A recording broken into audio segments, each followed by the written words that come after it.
Have you ever wondered why, despite all the fat-free foods, weight loss programs, and gym memberships, so many of us seem to be getting fatter? Every day, everywhere, we're bombarded with countless numbers of ads and articles all telling us how to lose fat.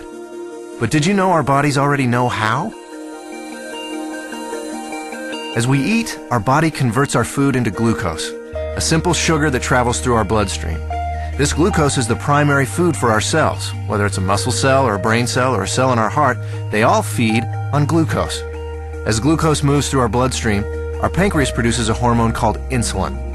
Insulin is the gatekeeper of our cells. It opens the door, allowing glucose to enter and be used for our energy needs. Without it, our cells can't be fed.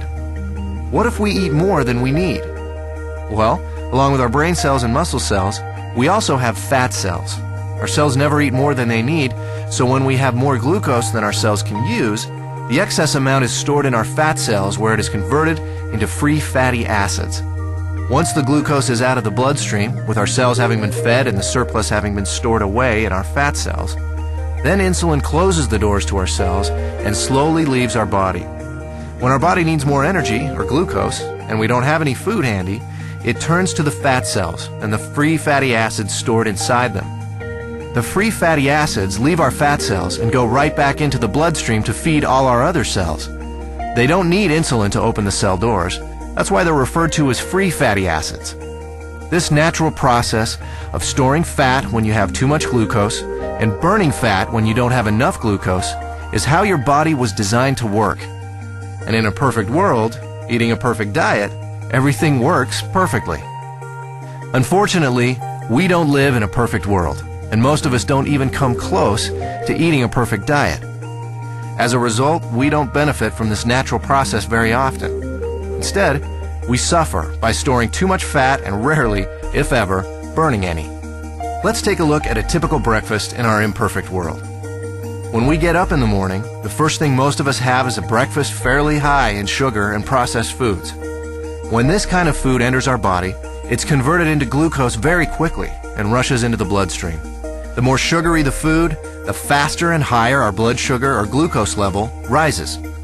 Our pancreas senses this sudden spike in glucose and responds by pumping out the insulin, creating an insulin spike to correspond to the fast-rising glucose. The insulin does its job and opens the doors to our cells. All our working cells are fed, and all the excess glucose is then stored in our fat cells. Now, this process happens fast. Once insulin arrives, the glucose level in our bloodstream goes back down pretty quickly. However, it takes much longer for insulin to leave our body. So even though the glucose level in our bloodstream comes down fairly quickly, our insulin level remains high. And this can be a significant problem because as long as there is insulin still in our body, we can't access the free fatty acids stored in our fat cells. Remember, free fatty acids don't need insulin to allow them into the cells, but they do need insulin to be gone before they can leave our fat cells. Our body needs to eat continually, but the free fatty acids can't leave the fat cells. On come the cravings, the irritability, and so we eat. Our glucose levels spike right back up, our body releases even more insulin, the doors open, the cells are once again fed, and excess glucose is put into our fat cells. With our insulin level remaining high, we're still not able to release any fatty acids, so we continue adding to the fat storage, but never taking any out.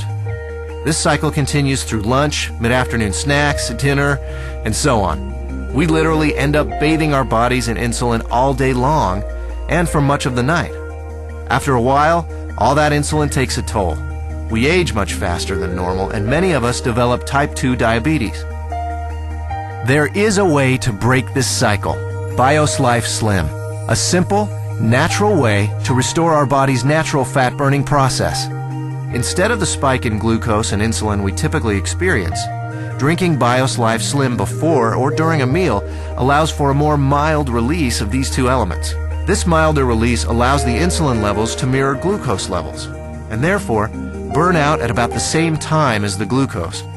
When these two levels drop together, our fat cells are now able to release the free fatty acids, and we enter what we call the fat-burning zone, the period of time in which our body burns off excess fat. No more cravings, and no more feeling tired.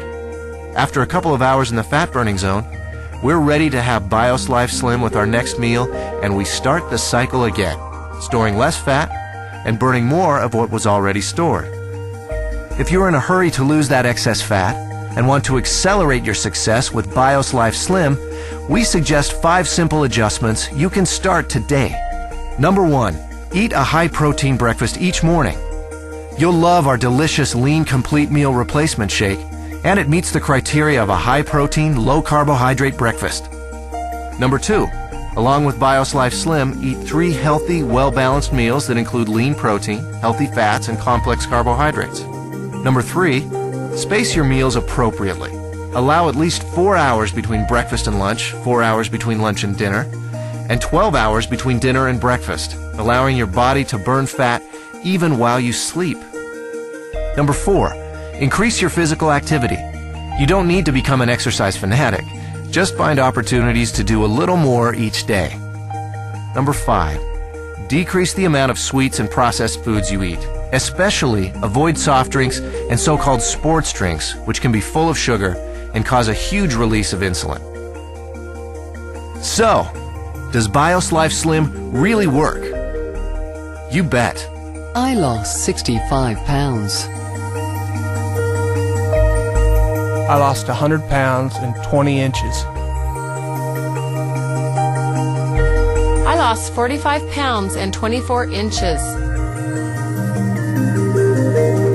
I lost 13 inches.